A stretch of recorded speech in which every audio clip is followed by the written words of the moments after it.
नमस्कार दोस्तों, स्वागत है आप सभी का अपने YouTube चैनल में। आज के इस वीडियो में हम लोग जानेंगे लूसेंट बायोलॉजी के टॉप 30 क्वेश्चन जो आप सभी के लिए इम्पोर्टेंट है।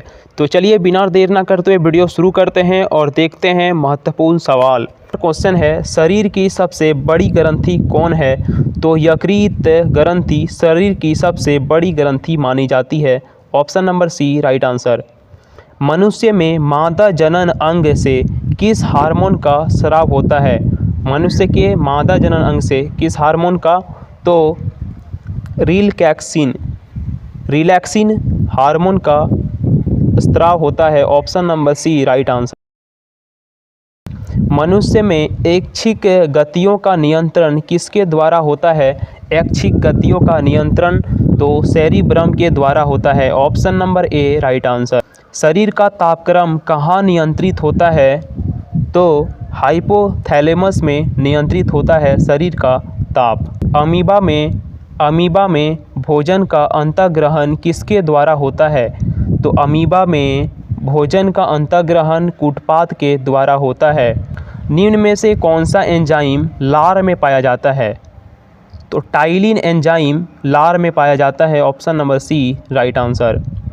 वह प्रक्रिया जिसके द्वारा मनुष्य श्वास ग्रहण करता है तथा छोड़ता है वो है श्वासोच्छ्वास। Option number B right answer.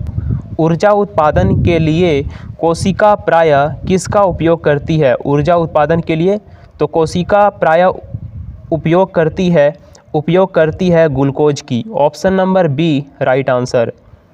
किस अभिक्रिया के द्वारा पौधे में ऑक्सीजन बाहरी वातावरण से कोशिकाओं में पहुंचता है? ऑक्सीजन से बाहरी वातावरण से कोशिकाओं में पहुंचता है तो विसरण के द्वारा। Option number B right answer.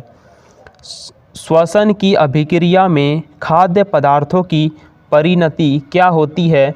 तो होती है विघटन। खाद्य पदार्थों का पौधे में स्थानांतरण का मुख्य रूप कौन सा है? तो सुक्रोज इसका सही जवाब हो जाएगा। एक स्वस्थ मनुष्य का रक्तचाप होता है तो 120/80 इज़ द राइट आंसर। मनुष्य के मस्तिष्क की सबसे बाहरी झिल्ली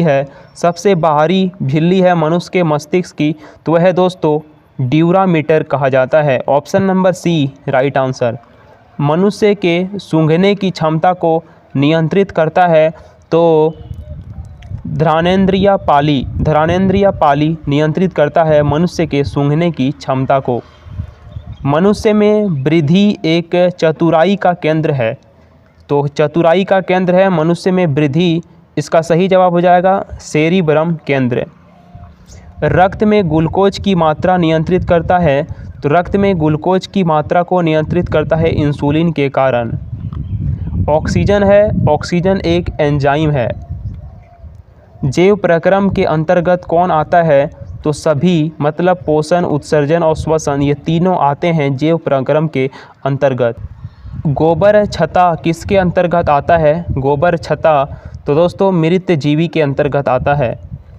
वायुमंडल में सामान्यतः CO2 पाया जाता है तो 0.03% पाया जाता है वायुमंडल में CO2 की मात्रा। छाया में पनपने वाले पौधे को क्या कहते हैं? तो सियोकाइट्स कहते हैं दोस्तों। Option number C right answer. मनुष्य में मुख्य श्वसन का अंग क्या है? तो फेफड़ा इसका सही जवाब हो जाएगा। निम्न में से कौन सी बीमारी श्वसन तंत्र से संबंधित है? तो वह है बी और सी, मतलब टीबी और निमोनिया दोस्तों बीमारी श्वसन तंत्र से संबंधित है। टीबी और निमोनिया, तो इसका डी सही जवाब हो जाएगा। उच्च रक्तचाप अवस्था को क्या कहते हैं? तो उच्च रक्तचाप अवस्था को हम लोग हाइपर टेंशन कहते हैं। मछलियों में उत्सर्जी पदार्थ क्या है? अमोनिया इसका सही जवाब हो जाएगा। पौधे में आवश्यकता से अधिक जल किस प्रक्रिया द्वारा बाहर निकाले जाते हैं? तो वाष्पो उत्सर्जन के द्वारा बाहर निकाले जाते हैं। निम्न में से किसे प्रकाश संश्लेषी अंग कहते हैं? तो पत्ती इसका सही जवाब। पौधे में गैसों के आदान प्रदान के लिए रहते हैं रंध्र। फेफड़ा का आकार होता है तो शंक्वाकार होता है फेफड़ा का आकार। भोजन का पाचन किस प्रकार की अभिक्रिया है? तो उपचयन अभिक्रिया है भोजन का पाचन का प्रकार, उपचयन अभिक्रिया। तो दोस्तों ये टॉप एंजाइम मूलतः क्या है, इसका जवाब आप कमेंट्स बॉक्स में दीजिए। वसा, शर्करा, प्रोटीन या विटामिन, एंजाइम मूलतः क्या है? तो दोस्तों ये रहे टॉप 30 क्वेश्चन जो आप सभी के लिए इम्पोर्टेंट है। आई होप ये वीडियो आपको पसंद आई होगी, और भी इसी तरह के वीडियो देखने के लिए ज़रूर इस चैनल को सब्सक्राइब कर लीजिएगा ताकि आने वाले इसी तरह के वीडियो आपसे मिस ना हो। मिलते हैं जल्दी एक नेक्स्ट कंटेंट में, तब तक के लिए धन्यवाद।